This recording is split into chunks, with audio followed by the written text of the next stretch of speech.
Hello વિદ્યાર્થી મિત્રો, હું તમારું માનવ ક્લાસીસમાં ફરી હાર્દિક સ્વાગત કરું છું. ચાલો આજે આપણે ધોરણ 8 માટે વિજ્ઞાનનો વિડીયો પાઠ 3 નો લાવી રહ્યા છીએ. તો આઈડિયલ સ્વાપોછીનો સોલ્યુશન ફટાફટ આપણી ચેનલને લાઇક એન્ડ સબસ્ક્રાઇબ કરવાનું ભૂલતા નહીં. તો ચલો પાઠ 3 નું નામ શું છે? કોલસો અને પેટ્રોલિયમ. ચાલો એના મુદ્દાસર પ્રશ્ન આપણે નીચે સોલ્યુશન કરશું. એક જ બે આપેલા છે. જો એ પહેલો પ્રશ્ન શું કહે છે તો કે શા માટે અશ્મિ બળતર એ પુનઃ અપ્રાપ્ય કુદરતી સંસાધન છે તે સમજાવો. તો કે કોલસો પેટ્રોલિયમ જેવા અશ્મિ બળતર એ સજીવોના મૃતદેહના અવશેષોમાંથી બનેલો હોય છે. જો કોલસો કેવો હોય છે? આવો હોય છે. તો પૃથ્વીના પેટાળમાં ઊંચા દબાણ અને તાપમાનના લીધે મૃત વનસ્પતિ કે પ્રાણીઓ ધીરે ધીરે અશ્મિ બળતરમાં ફેરવાતી જાય છે. આ પ્રક્રિયા થતાં વર્ષો લાગે છે, ઘણા બધા વર્ષો લાગે છે. આથી તે કુદરતમાં મર્યાદિત જથ્થામાં છે. વળી માનવ વૃત્તિ દ્વારા તે ખૂટી જાય તેમ છે. આમ અશ્મિ બળતર પુનઃ અપ્રાપ્ય કુદરતી સંસાધન છે. નીચે આપેલું છે મૃત વનસ્પતિમાંથી કોલસો કઈ રીતે બને છે તે વર્ણવો. આ પ્રક્રિયાને કયા નામથી ઓળખવામાં આવે છે? તો કે લગભગ 300 મિલિયન વર્ષ પહેલા પૃથ્વીના નીચાણવાળા ભેજયુક્ત વિસ્તારોમાં પૂર જેવી કુદરતી આફતોને કારણે જંગલો જમીનની નીચે દટાઈ ગયા છે. તેમની ઉપર માટી જમા થવાના કારણે તેઓ દબાણમાં આવ્યા. તેઓ ઊંડે ઊંડે જવાના લીધે તાપમાનમાં વધારો થતો ગયો છે. ઊંચા દબાણ અને તાપમાનના લીધે મૃત વનસ્પતિઓ ધીરે ધીરે શું થઈ ગઈ? શેમાં ફેરવાઈ ગઈ? તો કે કોલસામાં ફેરવાતી ગઈ. કોલસો મુખ્યત્વે કાર્બનનો બનેલો હોવાથી મૃત વનસ્પતિના કોલસામાંથી ધીમા રૂપાંતર થવાની પ્રક્રિયાને શું કહે? તો કે કાર્બોનાઇઝેશન કહે છે. આ તમને ખાલી જગ્યામાં પણ પૂછી શકે એવું છે. કોલસો એ વનસ્પતિના અવશેષોમાંથી બનેલો હોવાથી તેને શું કહેવાય? તો કે અશ્મિ બળતર કહે છે. બે મુદ્દાસર હતા. નીચે તમને ટૂંકમાં ઉત્તર આપેલા છે. પહેલો પ્રશ્ન છે મોસ્ટ આઈએમપી પૂછાયો છે. કોલસાનો બળતર તરીકે કયા કયા ઉપયોગ થાય છે? તો કે કોલસાનો ઉપયોગ રસોઈ માટે બળતર તરીકે થાય છે. શેના માટે થાય? તો કે બળતર તરીકે. શરૂઆતમાં કોલસાનો ઉપયોગ તો કે રેલવે એન્જિન ચલાવવામાં થતો, પછી પાણીની વરાળ ઉત્પન્ન કરવામાં ઉપયોગ થતો. તે તાપીય વિદ્યુત મથક તો થર્મલ પાવર પ્લાન્ટમાં વિદ્યુત ઉત્પન્ન કરવા માટે વપરાય છે. સગડી અને ઘરગથ્થુ ચૂલામાં પણ વપરાય છે. કોલસાની ઉપર પ્રક્રિયાઓ કરીને કોક, કોલટાર અને કોલ ગેસ મેળવવામાં આવે છે. જો અલગ અલગ છે એ બધી જગ્યાએ ઉપયોગ થાય છે. પછી નીચે છે કોલટાર કયા પદાર્થો મેળવવામાં વપરાય છે? શા માટે?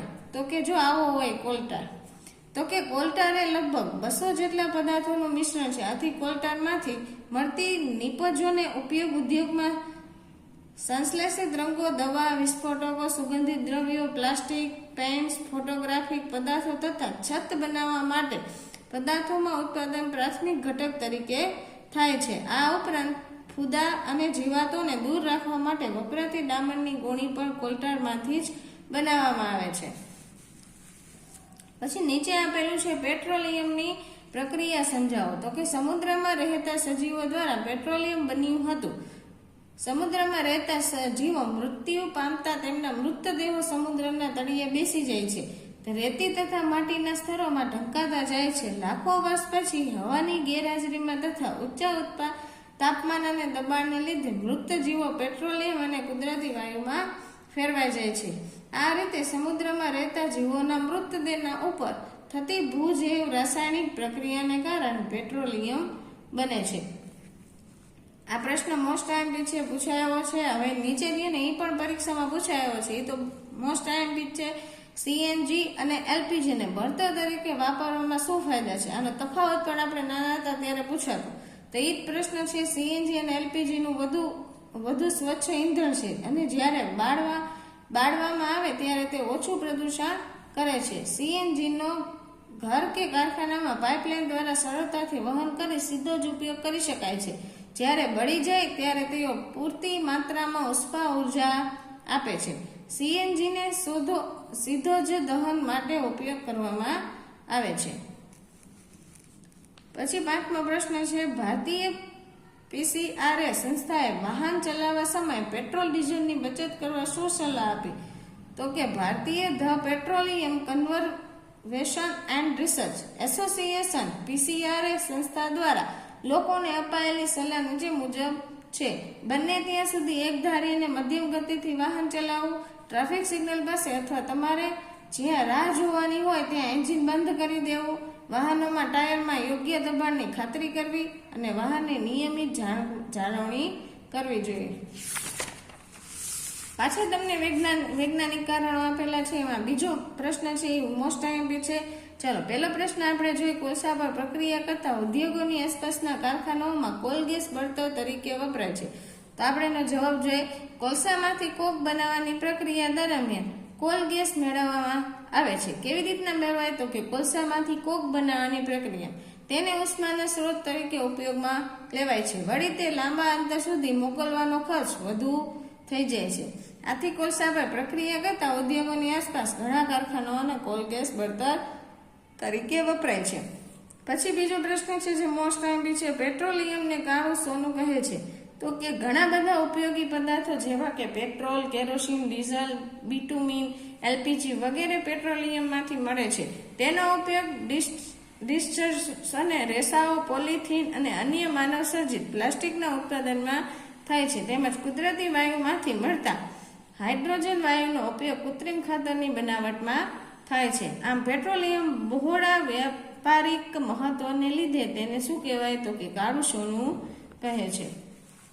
નીચે એક બે વાક્યના ઉત્તર છે જે આપણે જોઈ. તો કે પહેલું છે પુનઃપ્રાપ્ય કુદરતી સંસાધનો એટલે શું? તો કે તેના ઉદાહરણ આપણે જણાવવા. તો કે જે સંસાધનો કુદરતમાં અમર્યાદિત જથ્થામાં રહેલા હોય છે અને માનવ પ્રવૃત્તિઓ દ્વારા તે ખૂટી જાય તેમ નથી, તેવા સંસાધનોને પુનઃપ્રાપ્ય કુદરતી સંસાધનો કહે છે. ઉદાહરણ તરીકે કહ્યું તો કે સૂર્યપ્રકાશ અને હવા. પુનઃ અપ્રાપ્ય કુદરતી સંસાધનો એટલે શું? તો કે તેના ઉદાહરણ તો કે સંસાધનોનું પ્રમાણ કુદરતમાં શું છે? મર્યાદિત અને માનવ પ્રવૃત્તિ દ્વારા તે ખૂટી જઈ શકે તેમ નથી. આવાને શું કહેવાય? તો કે પુનઃ અપ્રાપ્ય કુદરતી સંસાધન. હવે એના ઉદાહરણ જોઈએ. જંગલો, કોલસો, વન્યજીવો, ખનિજો ને ખનિજ તેલ. પછી છે ત્રીજો પ્રશ્ન. અશ્મિ બળતણ એટલે શું? ઉદાહરણ આપો. તો કે જે બળતણ સજીવોના મૃતદેહોના અવશેષોમાંથી ભૂજૈવ રાસાયણિક પ્રક્રિયા દ્વારા બનેલા હોય છે તેવા બળતણને અશ્મિ બળતણ કહે છે. ઉદાહરણ તરીકે છે ખનિજ, કોલસો, કુદરતી વાયુ અને પેટ્રોલિયમ. કોલસાને અશ્મિ બળતણ કેમ કહે છે? તો કે કોલસો એ વનસ્પતિના અવશેષોમાંથી બનેલો હોવાથી તેને શું કહેવાય? અશ્મિ બળતણ કહે છે. કોલસા ઉપર પ્રક્રિયાઓ કરી ક્યાં ઉત્પાદનો મેળવવામાં આવે છે? તો કે કોલસા ઉપર પ્રક્રિયાઓ કરી કોક, કોલટાર અને કોલ ગેસ મેળવવામાં આવે છે. ચાલો છઠ્ઠો પ્રશ્ન શું છે? તો કે કોકની લાક્ષણિકતાઓ અને ઉપયોગો વર્ણવો. તો કે કોક એ સખત છિદ્રવાળું અને કાળા રંગનું પદાર્થ છે. તે કોલસાનો લગભગ સંપૂર્ણ શુદ્ધ પ્રકાર છે.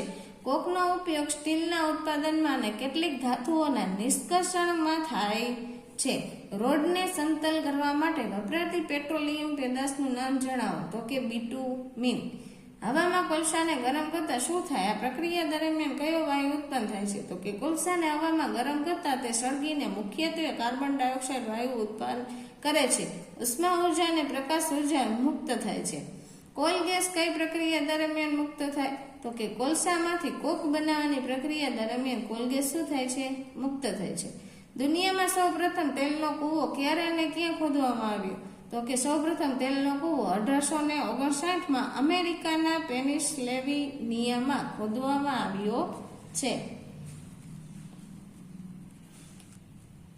ભારતના મુખ્ય કયા વિસ્તારમાંથી ખનિજ તેલ મળી આવે છે? તો કે ભારતમાં આસામ, ગુજરાત, બોમ્બે હાઈવે અને ગોદાવરી તથા કૃષ્ણા નદીના તટ પ્રદેશમાંથી ખનિજ તેલ મળી આવે છે.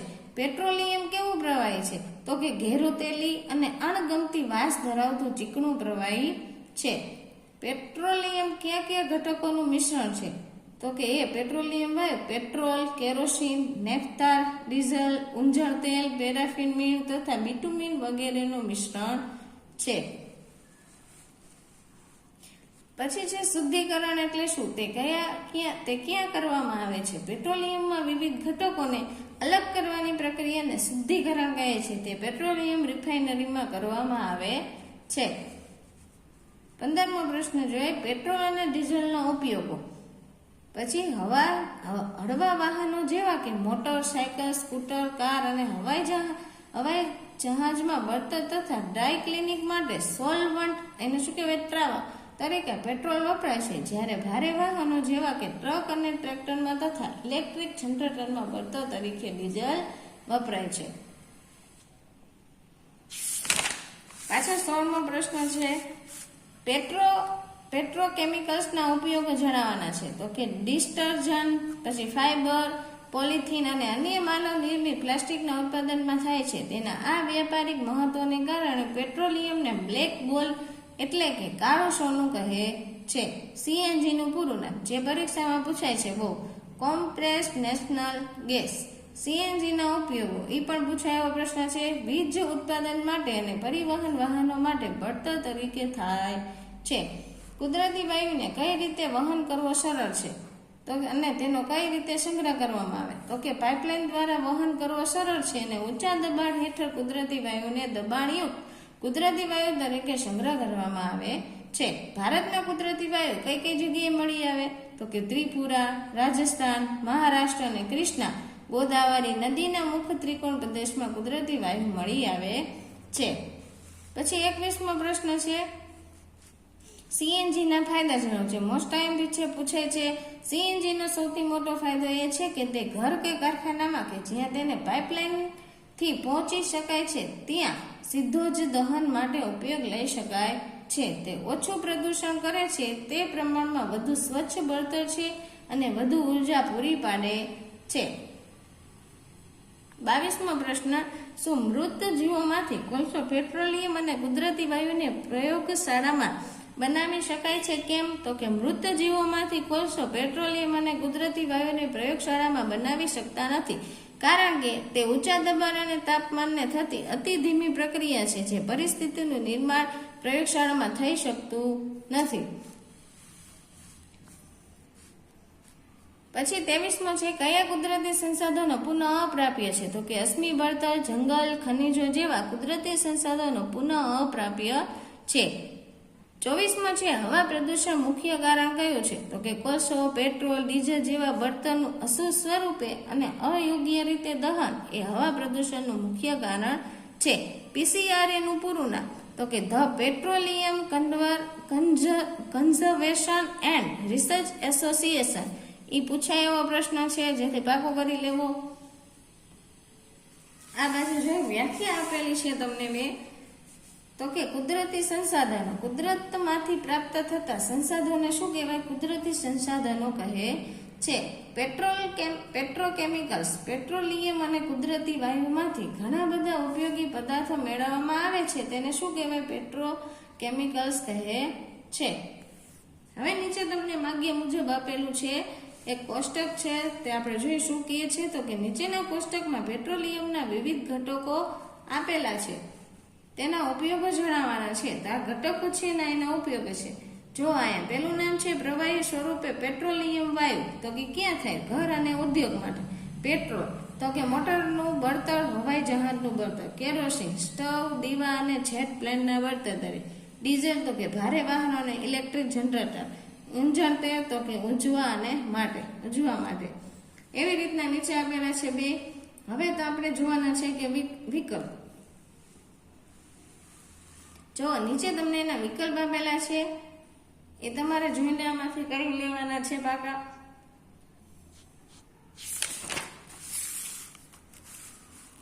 એના પછી આવે છે નીચે ખાલી જગ્યા, 4 જ છે. એના પછી નીચે ખરા ખોટા આપેલા છે તમને, એ પણ આમાંથી જોઈને પાકા સરખી રીતે કરી લેવાના, પૂછાય એવા છે. ચાલો આ વિડીયોને આપણે અહીંયા વિરામ આપશું. તો ફટાફટ અમારી ચેનલને લાઈક અને સબસ્ક્રાઈબ કરવાનું ભૂલતા નહીં.